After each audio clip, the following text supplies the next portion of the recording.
Before I tell you how it went down, do me a favor. Hit subscribe and drop a comment with where you're watching from and what time it is there. It helps more than you think, and it lets me know who I'm talking for an opening to when I tell this one. I found out on a Tuesday, 3 days before our 10th anniversary, when our shared iPad lit up on the kitchen counter with a text that wasn't meant for my eyes. Room 514. Same as last time. If you've ever watched a coin flip in the air and realized you suddenly care which side it lands on, that was me. Hands smelling like garlic and basil, pasta water starting to roil, the little preview bubble hanging there like a dare. The contact name was just B, which my brain tried to turn into bank or brunch to be polite, but my gut had already done the math. Brandon. Her co-worker. The one who laughed too loud at my wife Ava's jokes and texted her back faster than gravity. I didn't throw the iPad. I didn't smash plates. I turned off the burner and sat at the kitchen table we bought with wedding gift cards, breathing until my lungs remembered how. Then I did the 2 things my grandfather taught me right before he handed me a socket set. Don't make promises you can't keep, and write things down. I took photos of the screen. I forwarded them to my email.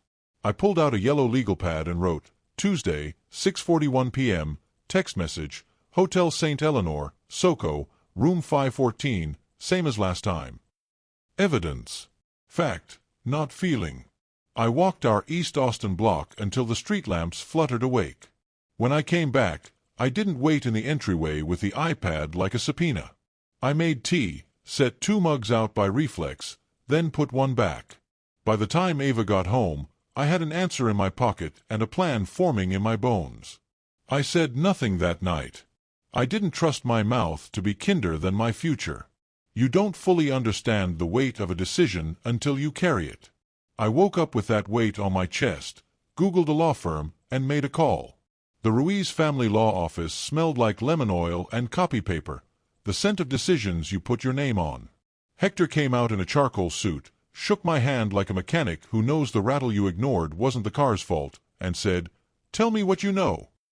I slid the photos across his table like X-rays. He didn't perform outrage. He nodded once. "You don't sound like a man who wants revenge," he said. "You sound like a man who's done being lied to." "I want consequences," I said, surprised my voice sounded steady. "And I want a life I can stand to be in." "Then here's how we do it," he said, clicking a pen. He walked me through Texas law, no-fault divorce, community property, and the concept of waste if community money funded the affair. He mapped temporary orders, who uses the house, who pays which bills, a mutual injunction so neither of us torches credit or drains accounts. "Separate your paycheck today," he said. "Open a new account. Freeze the joint card so no new charges hit. Leave enough to cover the mortgage. Judges like you to be boring. Document everything. Communicate by text or email. Slow. Clear. Boring. Judges love boring." He waited a beat, then added, "And get a therapist. Not because you're broken. Because you're bleeding, and surgeons don't operate on themselves." I left with a manila folder full of words I didn't want to need. I pulled into the bank on Airport Boulevard, opened a checking account in my name only, moved my direct deposit, and froze new charges on the shared credit card. The bank manager slid a box of tissues across the desk with a look that said she'd seen this movie before. I printed statements I'd skimmed for months. Venmos labeled work lunch that cost like weekend getaways. Hotel points redeemed on Saturdays that lined up with girls' nights. I put everything in a binder at home behind tabs labeled financials, communications, timeline. Engineers like tabs. They keep your hands busy while your heart catches up. The therapist's office had a couch that looked like honesty would be comfortable on it. She asked me how I slept. I said I didn't. She asked what I felt. I said numb. She asked what I wanted. I said my life back. She nodded like she'd heard it 100 times and still got moved by it. Ava made dinner reservations for Friday. "Just us," she said.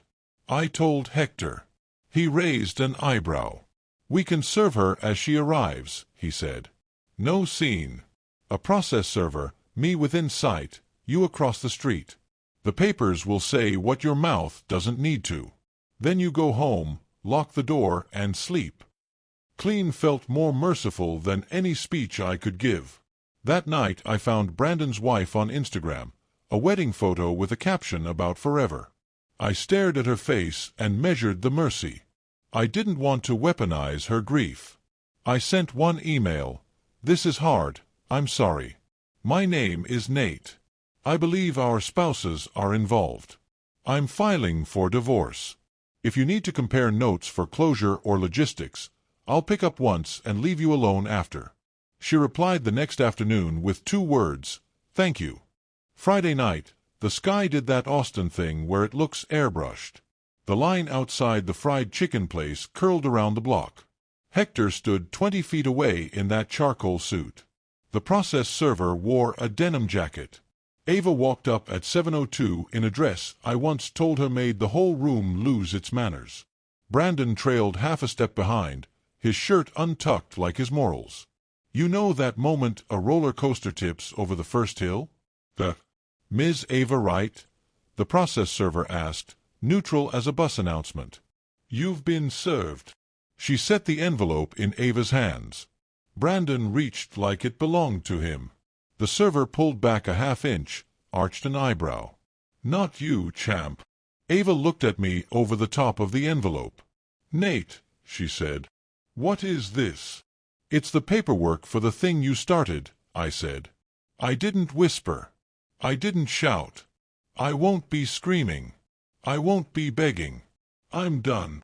Hector spoke in that courtroom voice that can be heard without being loud. Temporary orders hearing is set. Counsel information is inside. We'll be seeking exclusive use of the home and standard injunctions. Brandon scoffed. This is dramatic, he said. This is boundaries, I said, and I left. I went home and made an omelet, ate it standing up out of the pan the way I did in my first apartment. I slept enough to remember what sleep feels like. Court wasn't a movie. No gasps, no gavels slammed for sound. Hector said very little and said it clearly. He presented texts, hotel charges, my binder with tabs that made the judge glance at me like she sees men who try. We walked out with temporary exclusive use of the house. Ava would pack with a deputy present, plus a mutual injunction, no new debt, no big purchases, no deleting evidence. I'd keep paying the mortgage. Reimbursements would be handled later. We split the boring stuff like adults. Ava cried. I did not. That wasn't heroism. It was the result of crying alone the night before. Packing day, a deputy stood in the hall. Ava boxed clothes and books. I labeled her boxes in block letters. She asked if she could take the mixer. I said yes. She asked about the wedding album. I said we'd scan it and split a drive. At one point she picked up a framed photo of us at Hamilton Pool. We were good once, she said. I didn't argue about tenses. Sometimes we were good. Good doesn't make faithful. When the last box closed, I folded the blanket she left on the couch and put it by the door. Not because she deserved it. Because I wanted to be the man I could look in the eye in the mirror. A couple of days later, Brandon called and tried to bait me into a parking lot debate. Be a man, he said. We're not doing a parking lot, I said. We're doing court. And after that, nothing. He called me a coward. I hung up. Then I texted counsel only so future me would present me for not engaging. I started going to a gym because rubber and penance are sometimes good medicine. I put on headphones and moved heavy things. A guy my age in a World's Okayest Dad t-shirt gave me a nod like he recognized the face you get when you decide to stop being a spectator in your own life. We didn't talk. Sometimes men just need to move until the noise inside turns into breath. Therapy, Session 3, the question that mattered, do you want her to be the villain? I want her to be the truth, I said. Sometimes she was kind. Sometimes she was cruel. Sometimes she was bored. I want the truth to win, not the movie. What about you? She asked. I was scared to say I was unhappy, I said. If I'm the man who avoids conflict until the house is on fire, I'm part of the burn. She smiled, small and real. There you are. Somewhere in that first stretch I fostered a dog because someone at the shelter said she needed a place to land, and I needed something that looked at me like I invented snacks. Penny was all ribs and hope. She slept at my feet and woke up like joy had set an alarm. I cried into her fur once, and she pretended not to notice. A buddy told me about a men's group in the back of a coffee shop. No slogans, no guitars, just a circle of chairs and a rule: tell the truth without hunting for pity. A plumber talked about the first night he slept in his truck. I said, my wife cheated, and I didn't die, and everybody nodded like I'd announced rain. There's a strange comfort in being average in a room that tells the truth. I did one more thing. I opened the employee handbook for Ava's company. I wasn't out to ruin anyone's career. But I knew Brandon was on her team, and most companies consider that a conflict. There was an anonymous ethics hotline. I left a short factual report: potential relationship between a manager and a direct report, possible misuse of company funds for work travel. No names beyond what policies required, just dates and receipts. It wasn't revenge. It was putting a safety rail where there should have been one. A few weeks later, Ava texted, "Did you report me?" I typed back, "I reported a policy violation.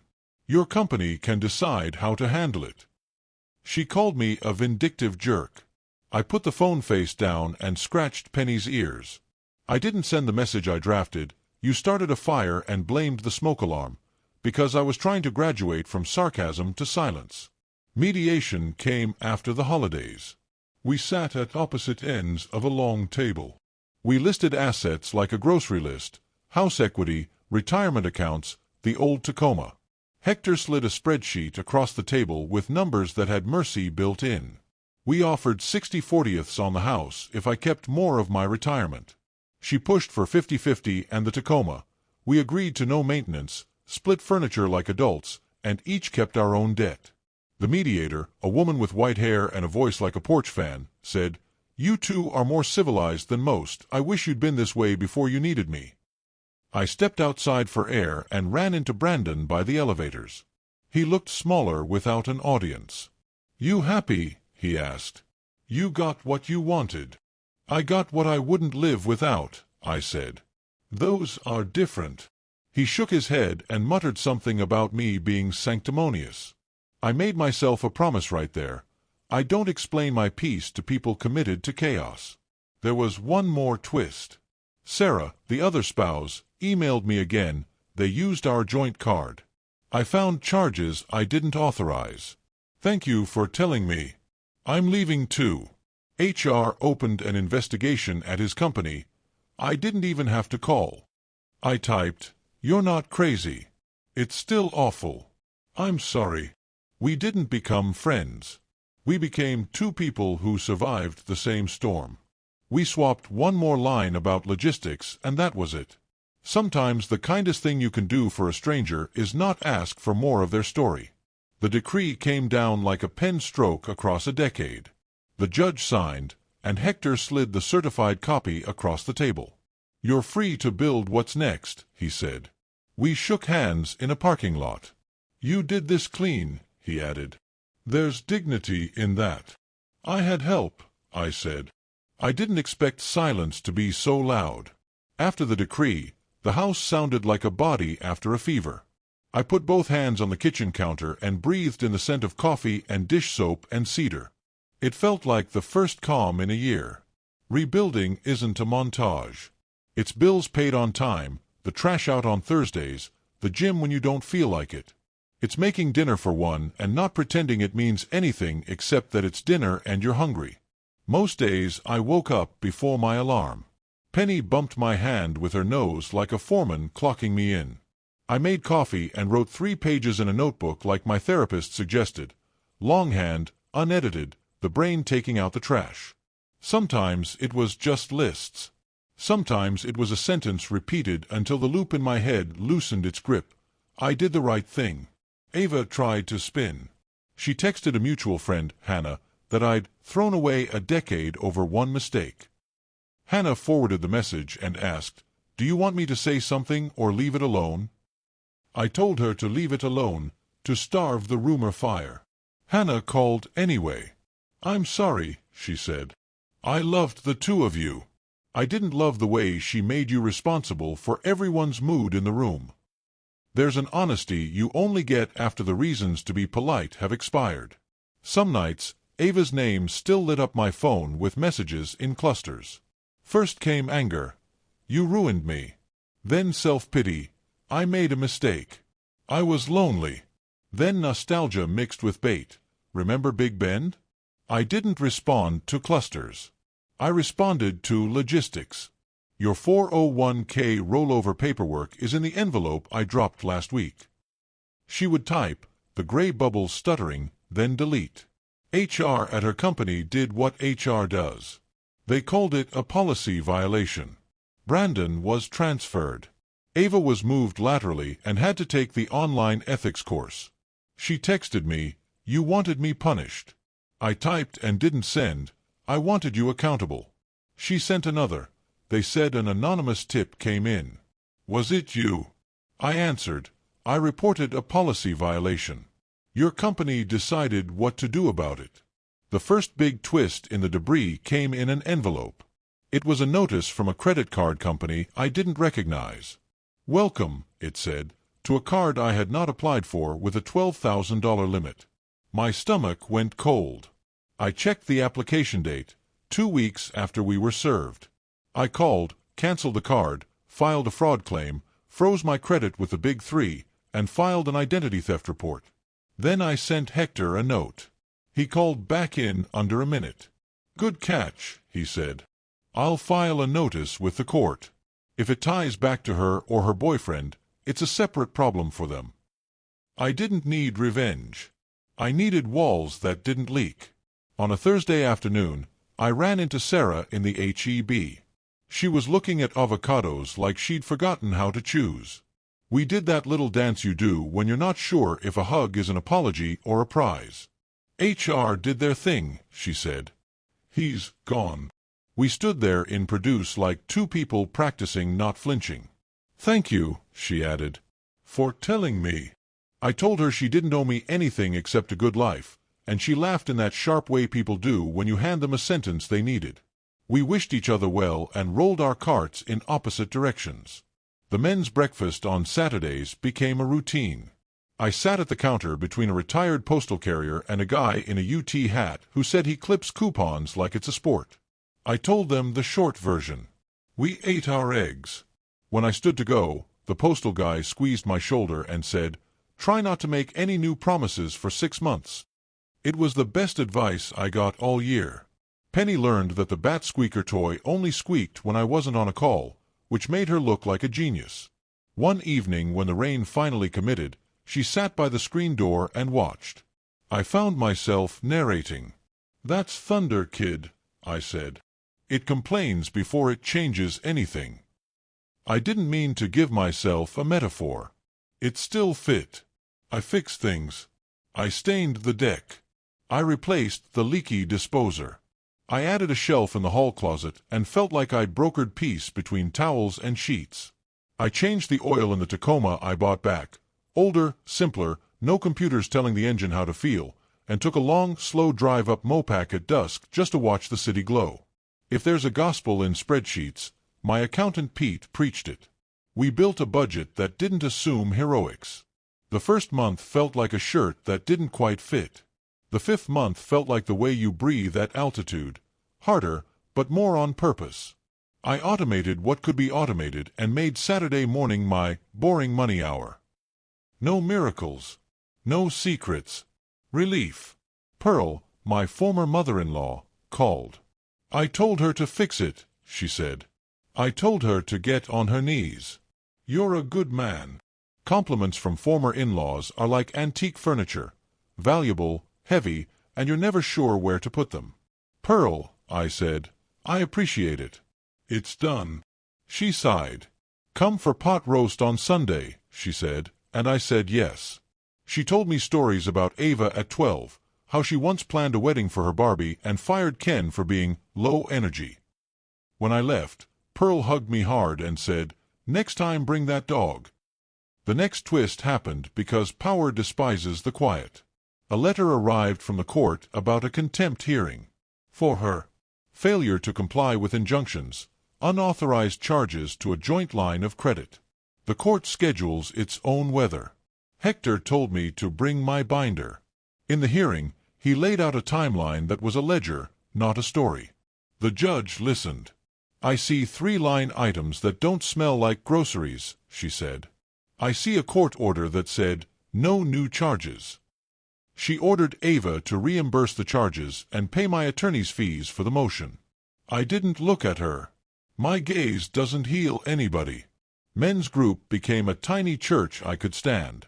One guy said he missed being married, but not the person he'd been married to, and the room hummed with recognition. I told them about the contempt hearing. The plumber said, "Winning in court feels like beating the house at blackjack." The dentist said, "Yeah, and you still have to go home and floss." We laughed so hard the barista gave us a dozen-day-old muffins because she liked the sound of men remembering how. Spring in Austin is a trick and a treat.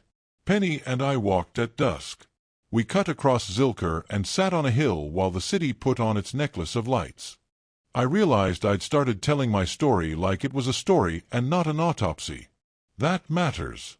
Autopsies answer how. Stories answer why. On a Tuesday, I got an email from the school foundation I donated to when the settlement hit my account. "Your gift covered calculators for 2 classrooms," it said. Attached was a photo of a girl holding a calculator like a passport. I put the printout on the fridge. Sometimes the revenge you think you want is the justice you can pay forward. Ava knocked on my door one evening. I didn't open it fully. "We said counsel," I reminded her. "I know," she said. "I wanted to say I'm sorry where your walls could hear it." I took a breath. "I accept your apology," I said, because it was true. "I'm not letting you in." That was true, too. She nodded like a person who knew what she'd asked and what it cost to hear no where yes used to live. "You look good," she said.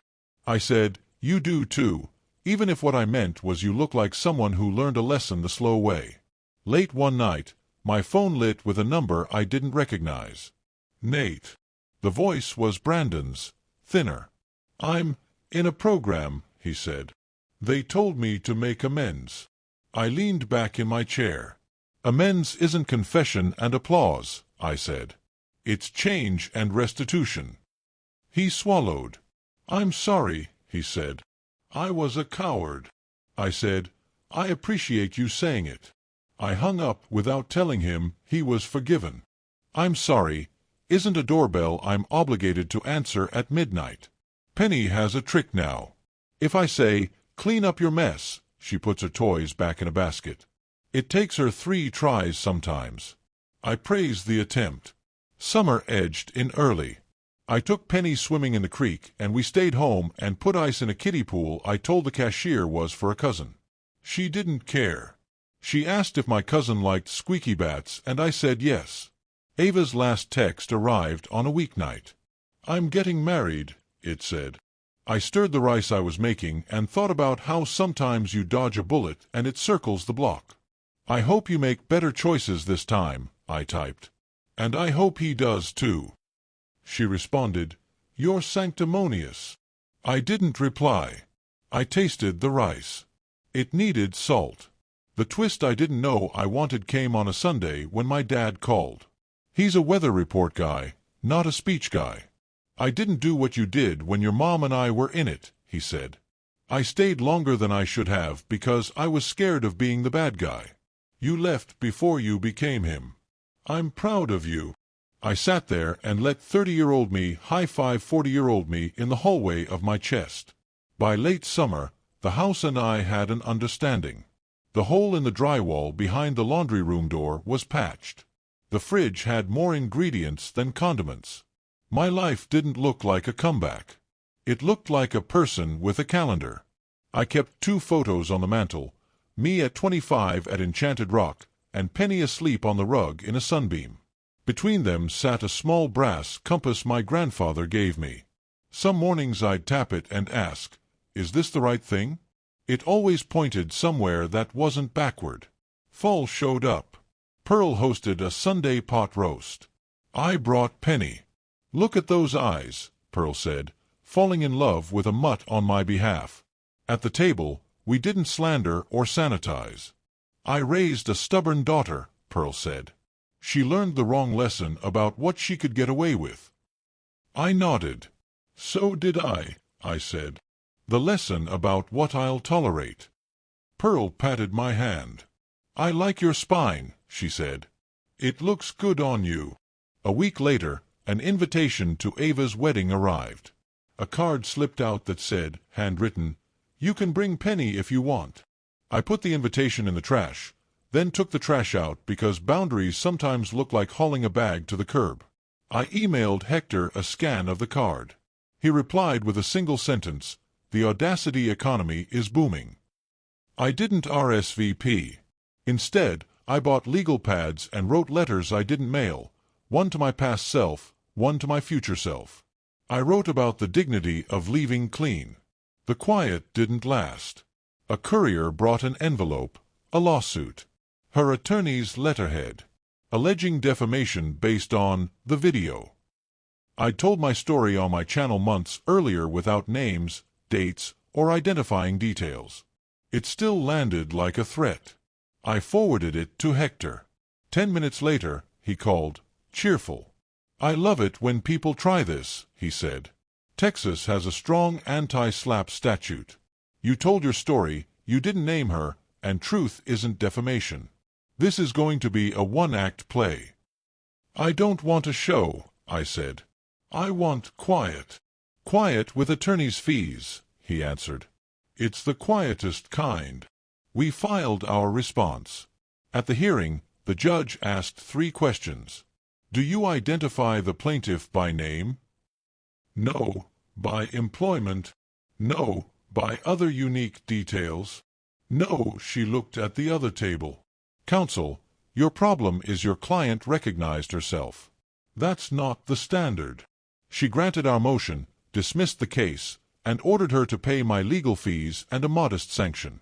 On the sidewalk outside, Hector handed me the signed order and tapped the fee line. "This amount remind you of anything?" he asked. The number was within spitting distance of what I'd spent on the Disney trip I never took. "Not exact. Close enough for a story." "What are you going to do with it?" he asked. "A bus," I said. "Maybe 3. I drove home and emailed the school foundation. Subject, a gift with a story. Body, I'd like to fund 3 spring field trips in full. Please pick schools that have never had a donor. If there's a class where a kid has never seen a museum, I want that bus." Patrice from the foundation called that afternoon. "We'll send you thank yous," she said. "You're building a little museum army." "I'm building a little me I needed at 10, I said. The donor event was in the school cafeteria. A banner, sheet cake, and a short speech. Then Patrice called me up. These trips happened because a neighbor decided that children shouldn't miss a bus because the budget did. I shook hands and saw Sarah across the room. She wore a navy dress and sneakers. "Hey," she said. "What are you doing here?" "Buses," I said, grinning. "You." "Calculators," she said. "And buses." I started volunteering after everything. Turns out handing a kid a tool is better than sleeping. We stood shoulder to shoulder watching a second-grade teacher herd her class. "I heard you beat the thing," she said. "Anti-slap," I said. "Bless the legislature." She smiled. My HR used the same statute when Brandon tried to shut down a LinkedIn post. We walked to our cars at the same time. "Want to grab coffee?" I asked. "Not a date. A coffee." She grinned. "I like coffee. And not dates. And honest nouns." We sat outside a shop and talked about work, not trauma, weekends, not war stories. When the cups were empty, I said, "I'm not trying to build a relationship on the bones of a disaster." She said, "Me neither." We exchanged numbers like we were agreeing to read the same book and talk about it in a month. That's what we did. I kept making small things official.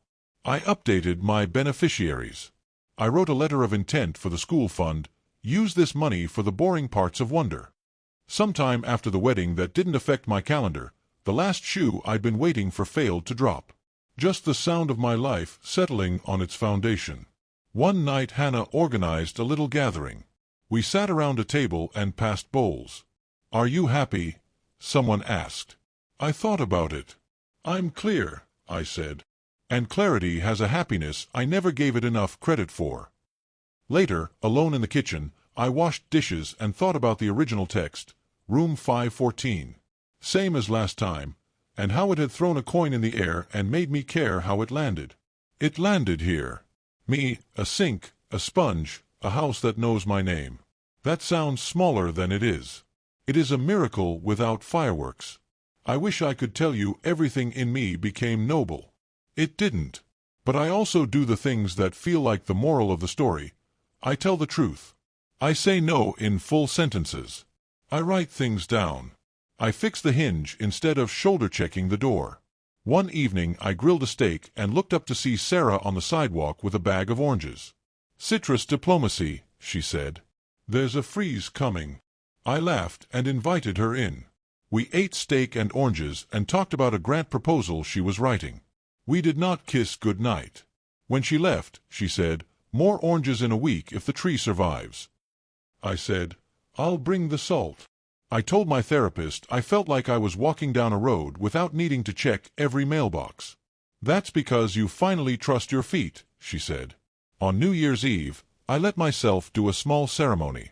A glass of something amber, a candle, a clean kitchen table, and the binder open to the first page where the sentence lives, evidence. Fact, not feeling. I flipped through the tabs, financials, communications, timeline, intent, closure, and stopped at a blank plastic sleeve. I slid a fresh piece of paper in there and wrote, in my own handwriting, "Next." Then I closed the binder and put it back on the shelf. I stepped out onto the porch. The neighborhood was doing its usual human fireworks. Penny leaned against my leg. I thought about how much I had wanted fireworks at the beginning, the big loud proof that something had happened. The ones I got were quieter. They looked like buses full of second graders. They sounded like a process server saying, "You've been served." They felt like a dog asleep on my foot in a house where the only secrets belong to birthdays. If this story landed right where you needed it, hit like, subscribe, and tell me in the comments where you're watching from, and the one boundary you learned to set too late. It helps more than you think, and it tells me who I'm talking to when I say, with my whole chest, you're allowed to be kind and firm at the same time. You're allowed to close the door. You can always open it later. Or not. And if someone texts room 514, same as last time, you're allowed to decide the last time was one too many, and walk yourself toward a life that answers back with gratitude.